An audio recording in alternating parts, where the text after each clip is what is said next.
And that is how Smurfette became the only female Smurf. Welcome back to the One More Time podcast. Today, we are going to discuss, Henry, how our musician friends can give the perfect interview. Give the perfect interview? It's possible, my friend. What do we know about that? We know a thing or two about this. We do. Literally, like, I was talking with Henry before this. If there's anything we actually know, so, like, you know, people can say whatever the fuck they want about, like, they don't know shit about this, that, whatever. We've interviewed almost 200 people. We've done more than 200 podcasts, but we've interviewed almost 200 people. Yes. On this podcast. So I think, you know, we just started thinking about, like, wait, what are some things that, like, people have done well? And what are some things that maybe, like, a lot of them could have done better to improve the way that they give interviews, right? So why is this important, man? This is important. I mean, we talked about this, I think, in a piece of content. Have we even posted that at this point in time? About press? Yeah. I don't think we posted it. Who cares? Fuck it. But yeah, basically, you know, interviews and press are so important, guys. Like, unless you're literally at the point in your career where you don't need it, like where literally you're good. Playboy Cardi can say no to some interviews. He'll be all right. Yeah. You guys probably need to do everything that comes your way. Every opportunity to network with some people that could be beneficial down the line, to get some free content, to tell your story on a platform, whether that platform has 50 followers or 500,000, like, do it. Do it. Yeah, for sure. It's going to let people get to know you outside of the music, right? Like, because fans become super fans when they feel like they know you and they feel like they want to be friends with you, or they, you know, want to fuck you if you're like, I'm just saying. Yeah, that's okay. Hey man, how do you think Bieber does it? We want to know the story. We love a story. So we're going to talk about ways that, you know, you can improve in interviews. Honestly, before you even step on set, right? Like, before you even get to the interview, there's some things that you can be doing. And then we're going to talk about, obviously, things that you can be doing during an interview. And then there's honestly a bonus tip at the end that in almost 200 guest interviews, only like 2 or 3 have taken advantage of this bonus tip. So make sure you stay tuned to the end of the episode to find out what that is. And by the way, if you guys have ever gotten any value from us, we never ask this during the interviews, but please subscribe to the YouTube channel if you're watching this on YouTube. Like, give us a comment. Like, we always save it for the end. We never say this, but, like, if we've ever helped you in any way, a subscription would go a long way. So, you know, we appreciate that. Fuck yeah, shooting our shot early. You know? All right, so let's just get into it, man. Let's do it. Before the interview, guys, we need to prepare. Preparation is key. Proper preparation breeds. What is it? I don't know. I don't remember. We should have looked up that quote. Yeah. This is where we need to. We're about to have the monitor. We need our Jamie. You're gonna be him. I'll be Jamie. You'll be Jamie. Mid thing. I'm Joe. Yeah. I'm gonna start spewing bullshit. We're gonna call this the Playback Ben experience. Yep. The Playback Ben experience. But no, okay. So, what are some things that they can be doing before the interview to prepare? One of the first things I think of immediately is the amount of people that have walked in here, drove all the way here to do an interview, and been like, yo, I really fuck with the One Time podcast. And I'm like, do you? Because that's not what it's called. So, like, bare minimum, it would be nice to, like, know the name of the platform at least. Like, watch an interview they did before. Yes. Get familiar with, like, what they're all about. Like, if you come on our podcast, we're not just going to sit here and ask where you're from. What's your story? Who are you dating? Like, we want to know, like, how are you succeeding and what gems can we pass along to our audience? You would know if you're coming on our platform that we're going to want to get the game from you, for example. So, yeah, I think knowing your platform is where I go immediately when it comes to prep. Oh, absolutely. Okay. And then another thing that I think, you know, we've started to make a requirement, but if a platform doesn't, you can bring this up. Like, ask for a call beforehand to go through, like, questions. What are y'all going to ask? What are we going to talk about? Yes. How can I be? Because you want to make it a win-win, right? You want this to be good for you, but you also obviously want it to be good for the platform that you're going on. Why wouldn't you? Yep. Right? So how can we make this as successful as possible? And I think that goes into the just like, hey, let's be on the same page as far as like, what's the general flow? Like, the conversation can weave in and out. Don't get me wrong. We don't have all questions and answers prepared beforehand, right? There's a ton of organic shit that's going to happen naturally. Yep. But if we at least know kind of like, what are some things we want to make sure that we hit on? I think that that's going to make the conversation that much better. Yeah, it's just going to flow better, for sure. Yeah, for sure. I would say, like, if you're a smoker, if you're a drinker, whatever the case may be, like, that's cool, but like, be on point. Like just be your like most sharp self. Like if you like to do shit in the morning, ask if you can schedule it earlier in the day. If you're more of a night person, see if they can push the interview to start in the nighttime, right? Like just show up and be like ready to give it your best shot, right?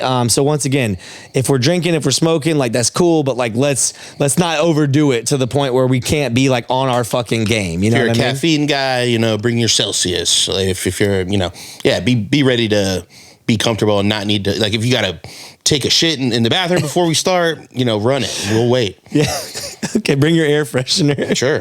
Let me take a moment to interrupt this episode and tell you about our friends over at DistroKid. DistroKid is easily the best DIY distributor on the marketplace. Let me tell you why. It's only $23 a year. That's less than $2 a month for you to upload unlimited music to all of your favorite streaming platforms on the planet. It's so easy that it takes me like 5 minutes per upload, and that's when I'm multitasking, dealing with my 2-year-old son. Hands down, my favorite part about DistroKid is how easy it is to add credits to an upload. I don't know what distributor you're using, but with DistroKid, it's super easy. You can put the artist, the producer, the songwriter. I'm pretty sure you can put like the junior associate engineer of a song. And me, I want to know who's on the record. And if you sign up using this link, you're going to get 30% off an already insanely low price. And you can finally start adding your collaborators because they are checking. They will notice when their name's there and they will thank you for doing it. Let's get back to the episode. What do you think? Okay. If you've done interviews before, one thing you and I talked about that I think would be helpful is like watch an interview that you've done. Yeah. And just critique yourself. Yeah, we've done this several times. I think you'll have like some tics that you maybe didn't notice or some habits that if you really are honest with yourself and break it down, you could, you know, improve and don't freak yourself out too much. Yeah, because we're all human and we make mistakes. I still, in 200 plus episodes, do things that when I watch the interviews back, I'm like, fuck, how am I still? I don't know if I've ever told you this one, but you have a thing where you like, when you go to ask a question, you'll be like, you like rub the bridge of your nose like you're really stressed out. It's what I'm thinking.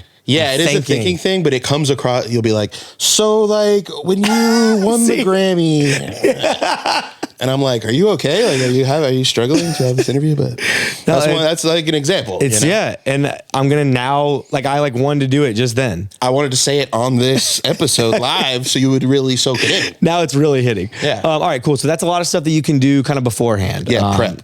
Have a couple stories just ready to go. I think this is good for like any time. You should have like a couple little anecdotes just on hand for any situation. But I think like having some go-to like moments or like things you can talk about your career. I just wanted to throw that in to the preparation side. I literally had storytelling. Yeah. Because I think interviews are that. Yes. That's what we're doing, guys. Like, this is your chance to tell your story. 100%. And I think that in the grand scheme of things, having like stories within your story is obviously how this works. It's gonna go places, you know, it's gonna start somewhere, but like, yeah, having some like interesting, cool little moments to talk about from your career as jump off points. Can't go wrong. For sure. And especially earlier on in your career, until you have more stories, don't be afraid if you've maybe said a story before.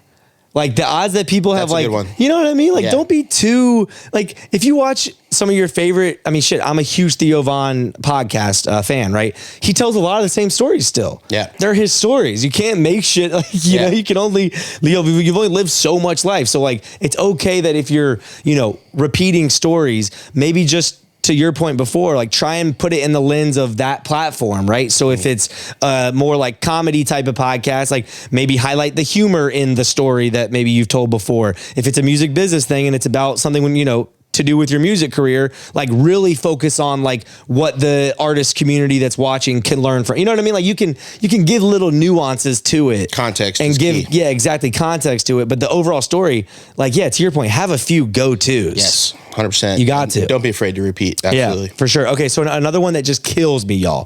Please listen up. This one is just like, I think it's so easy to not do this, but so many people we've had on, like they fall victim to this, man. If the interviewer asks you a question, hopefully they're not asking you close-ended question, meaning like yes or no type of shit. But even if they do, you need to always elaborate. The short answers. You can't give a yes, a no, maybe sometimes. You can't give the one word answers, guys. That just does not make for good content. So that first arena show that you sold out, you get on stage. I mean, were you just feeling awesome? Yeah. Yeah. Yeah. So I think you put it like, what did you call it? You said a yes and, what is it? Yes and is what they teach in improv. Yeah, yes and. You could ask Lana about this. Okay, ooh, I've heard it. It should always like, every question and answer should be leading to the next thing. You should never have dead ends. It's got to build off of the thing. Yeah. Okay, yeah. So exactly. So yes and, no but, no and, whatever. Like just essentially substantiate your answer a little bit, right? And this is your chance to once again, like let your story come through. Yeah. Because you just saying yes or no or a one word type of answer to their question. Yeah, sure. We might be able to get some context, like, context as far as, how was the arena show? It was dope. Yeah. It was dope. Blah, blah, blah, blah, blah, blah, blah, blah, blah. Exactly. Like then this happened. And then the next one happened. Exactly. It should always be, some of these are just like conversational, obvious things, but I still think they're worth mentioning, because on a platform like that, is you want things to flow, you want new ideas to happen all the time, so avoiding those dead end cul-de-sac type answers. Exactly, because sometimes in natural conversation, especially if you're with your homies, you don't feel the pressure to like fill every moment. Yeah, you're cool if you're just like, it's a bit of a performance. You're kind of putting on a performance, when you're doing an interview. You should be like, it is a conversation, but it is also like entertainment. You guys know what it's like you're not just exactly yourself when you're on stage, you're a more performative version, and this is kind of like that. No, for sure. So that's kind of perfect. Wow. Perfect set. Bro, you bridge to Terabithia. Yeah, this guy does it sometimes, y'all. Be on brand, right? So, to your point, when you're performing, you are showcasing your brand as an artist and as a person, right? The way that you're talking to your fans, the way that you're dressed, like all these different little things that make you, we gotta try and let that shine through the interview. Right. So once again, I think I use this example, I don't know if it's a good one, but like if you're known as like a weed smoking rapper, if they'll let you light up a fucking doobie on the pod, right? Yeah. Like, I mean, just if you're usually dressed in all black type of, character, make sure that you're in uniform, right? If you're talking shit in your music and flexing how great you are, like be a little cocky on the interview. If you're funny, be a little funny in the interview. It's taking what you are and embellishing it. It's not just being, it's not like don't think about it and whatever you do is you. Like, no, understand what you are and exaggerate it, I think is the key. Absolutely. Because I mean, we're all humans. We're multi-layered, multifaceted. Like we're going to have different types of emotions, different types of feelings, whatever. But still overarching, there are certain things that your audience resonates with the most. And we want to really, really lean into those. Not only, of course, every time we're making music, every time we're making content, but this is content. This is another, to your point, another performance, right? So let's have that same like thought process apply to the interview. You know what I mean? You guys have heard the term world building probably a million times. World building. Yeah, world building. Yeah. It's called no. world building. It was literally just, he did like the world one. building.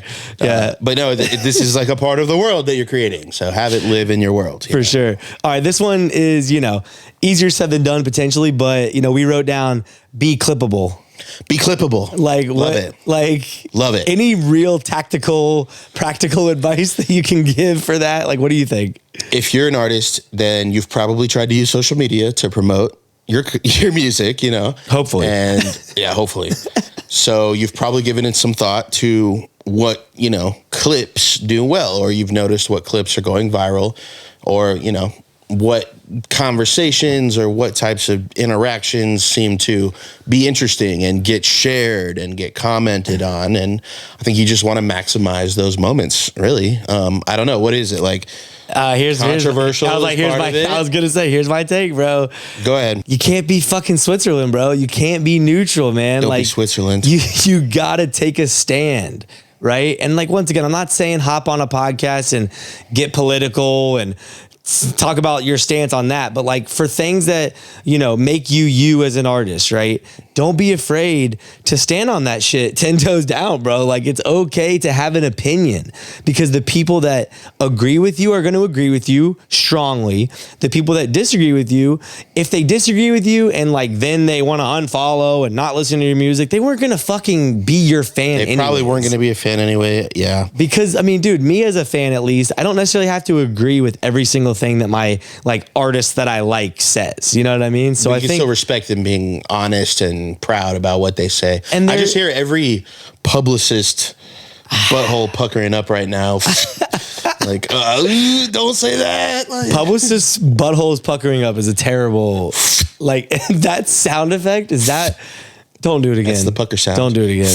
Okay, it's enough. Yeah. Oh my God. But no, I mean, you're right though. Having an opinion is something that stands out on social media. People gravitate towards, they respect and they appreciate, even if they don't agree. And fuck the ones that don't agree anyway. For sure. I mean, just look at some of the producers that have been really like vocal about loop makers and shit. You know what I mean? Like they're standing on that shit. They pissed off a ton of loop makers, but then once again, there's a ton of producers and a ton of just artists and creatives and people in general that agreed with what they were saying. And like, that's just polarizing works, man.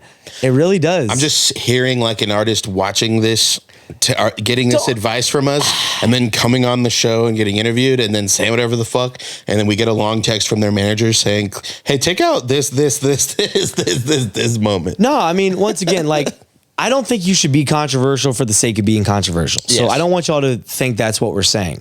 I think stand on business. Just stand on business for real, basically, man. Like, just don't be afraid to have opinions. Yeah. Right. And like, be respectful. No one's asking you to come on and be a douchebag about it. Right. Like, be respectful. Understand unless other people's. That's your brand. I mean, yeah. Once again, be on brand. Hey, goes back to be on brand. But yeah, just have a fucking opinion. Yeah. All right. Another one. This is more like just tactical, like podcasting, feedback.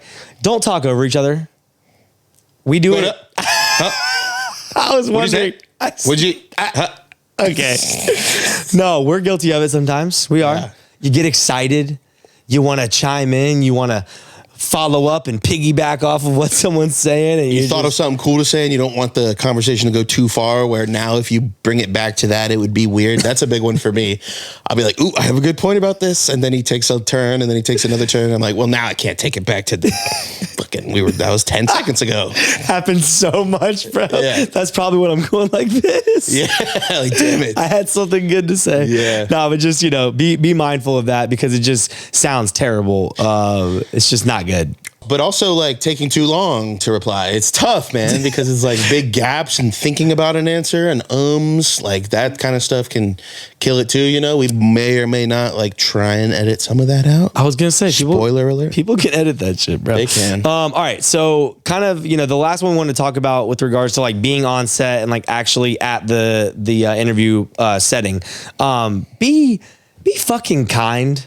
Like just be a nice person. Like this platform is spending time. They're maybe spending money, putting this together for you. They wanted you to come on their platform, show some fucking respect. Like say hello to everyone that's part of the crew. Thank them for their time. If you can, obviously be on time, right? Like you don't know who's gonna become who. You don't know how big that platform is gonna become if they're not already big. You don't know if the fucking intern is gonna be the next CEO of Spotify, fucking Daniel X replacement. $345 million in a year. Yeah, I'm not calling anyone out, but no, I just think show love to people. Like be a genuinely nice human being because you just really don't know what can happen from there, man. Yeah. Yeah, no, any relationship could always lead to something else. I think just being nice, it's not as tangible. That's why I think it's harder for some people to do because you might not see an immediate reaction, but I'm telling you, the people that are just constantly go through life, with that genuine good attitude, good things happen to them because just their name gets brought up in more conversations. They're remembered better. They're recommended by others. Being nice. And I think be professional is another good, like kind of left, similar angle to that, like being on time, right? Showing up, being respectful, not like putting your shoes on the furniture. I don't know. Like, no one's ever done that here, but like, there's a first for everything, man. There is. Yeah. I think those are all very good things. Yeah, for sure. And then, this is maybe a selfish plug, but like repost the fucking clips from the interview, man. Like, yeah, some people, you guys with 2 posts on your page and you're too cool to post anything and you go do an interview. It's like, what's the point? Come on. I don't get it. Like, just once again, this is a free content machine. Yeah. Like, just share the fucking clips. Yeah. But anyways, we've made it this far, Henry. we're in the deep end of the episode, as Colin and Samir would say. You promised a bonus tip. I was going to say, can you share what is the bonus tip that only like 3 of the almost 200 people that we've interviewed have taken advantage of? What should they be doing? One of the main purposes of doing this is to create free content. You guys are, most of you guys hate making content, and we get it. We kind of hate making content too, but we do it all the time. Yeah. So this is why we started podcasting. Actually, it was like a vehicle for, easy content. If we sit here and talk for 20 minutes, hopefully we got some clips. So if you sit and do a 30-minute, 1-hour interview, hopefully you got some clips in there. And yeah, you could go like rip the file off of YouTube, but why not ask the people that interviewed you for the finished, edited, raw, high quality file so you can chop your own content out of it. Absolutely. Somehow we've had maybe 3 people be like, hey, can I get the file? And we're always like, yeah, oh my God, yes. I would love, what's the email? Yes. We transfer it over right now. Like you are actually taking advantage of the, some people, I get it. They'll make screen record, straight off YouTube. That works too. But I think if you can get the highest quality stuff, you should be using these interviews for content to be able to tell your story to as many people as possible. So why aren't you doing it? For sure. And from my perspective, if you don't say something worth posting, we got a deeper problem. For an hour, then rewind this episode and go back to the preparation part of this episode to give a better interview, man. Because I think you got to get something out of it. There's got to be at least 1 clip, 2 clips, 5 clips, whatever it is, right? It's got to be something that's worth you sharing with your audience to build that like deeper connection with them that goes beyond the music. Because face it, guys, like music is only one part of building fans right now. Like even in the music industry, it's sad, but it is what it is. So. I've been saying this, like no one becomes a fan of someone's only music. It's like, we have to like the person too. We have to like what they look like, how they act, how they talk. I mean, no one just hears a song and doesn't immediately go look up on Instagram what their profile's looking like,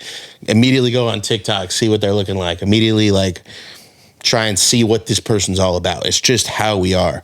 So we got to give them that other side for people to get that deep connection, for sure. Absolutely. So these were tips on how you guys can give the perfect interview. Give us some feedback. Let us know if any of this shit helps. Like, we're doing this for you guys. Yeah. So hopefully y'all found value in this. If you did, please like, comment, and subscribe. Follow us on Apple Podcasts, Spotify Podcasts. We are here each and every week. Until next time, Henry, what are we doing? Getting out of here. Getting out of here. Peace, y'all.